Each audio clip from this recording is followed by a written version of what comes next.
Assalamu alaikum wa rahmatullahi wa barakatuh. Good morning, students. Today we will study about the major divisions of our nervous system. Student, there are two divisions, major divisions of the nervous system. First one is the central nervous system, that is also called CNS, and the second one is the peripheral nervous system, that is also called PNS. Central nervous system only includes brain and spinal cord. Brain, that is located in the skull, within the skull, and the spinal cord, that is located within the vertebral column, or we also called it backbone. Whereas the peripheral nervous system, it includes the nerves that emerge and enters into the brain and the spinal cord. That means the nerve that arise from the brain and spinal cord, and that also enters into the brain and the spinal cord is called peripheral nervous system. Only the nerves. Central nervous system, brain and spinal cord, while peripheral nervous system, only the nerves. Now, PNS is consists of two subdivisions. First one is somatic nervous system, that is the SNS, and second one is autonomous nervous system, that is the ANS. Somatic nervous system that conveys the information from CNS to the skeletal muscles. That means the medium that governs the transformation or transportation of the impulse from the muscles to the brain or the spinal cord, or the spinal cord to the muscles, is called somatic nervous system. And somatic nervous system consists of two nerves, cranial nerves and spinal nerves. While autonomous nervous system is consists of a pair of chains of ganglia and nerves which controls the involuntary actions of many internal organs.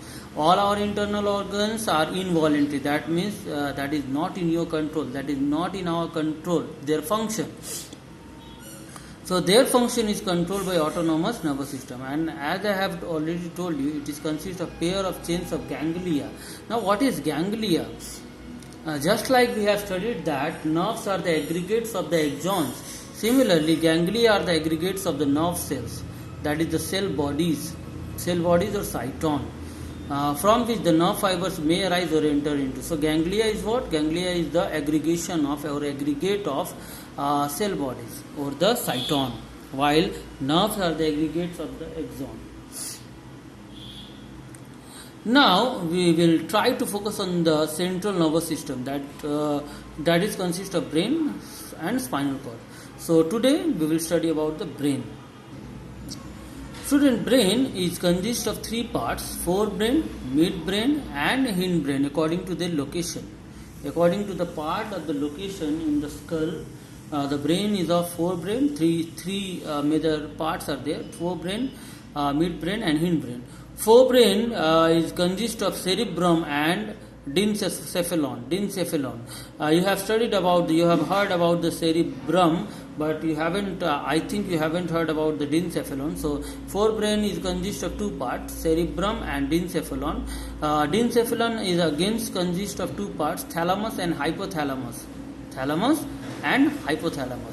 Midbrain is only one part. It is consist of only one part, that is midbrain.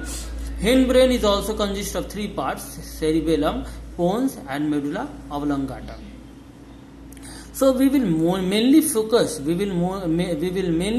about the structure of the cerebellum and medulla oblongata, and this structure we will only study the function only. So today I will explain the function of these, that is the less important part of the brain, and we will mainly focus on the cerebrum, cerebellum and medulla oblongata from next class. If we talk about the midbrain, they relay information for hearing and the vision. So they are the site of the hearing and the vision. They are responsible for the hearing, that is the capability of hearing and capability of vision. If we talk about the thalamus and hypothalamus, thalamus is the center of the pain and pressure. means this part, the thalamus part of the brain, detect the pain and pressure in our body. Hypothalamus controls the body temperature, and pituitary gland, actually it is pituitary gland.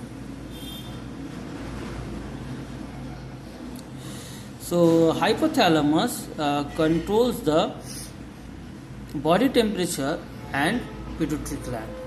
Pituitary gland in the endocrine system, when we will explain, when I will explain the chapter endocrine system, there I will explain what is pituitary gland. Now if we talk about the pons carry the impulse from one hemisphere of cerebrum to the other hemisphere. That means they transport the impulse from one part, that is the right part of the cerebrum, to the left part of the cerebrum, that is the right part of the head to the left part of the head. So student, as I have said you that from next day we will start in details study of the cerebrum, cerebellum and medulla oblongata. Now if you have any question regarding today's topic, text me. Inshallah I will clear your doubt. Assalamu alaikum.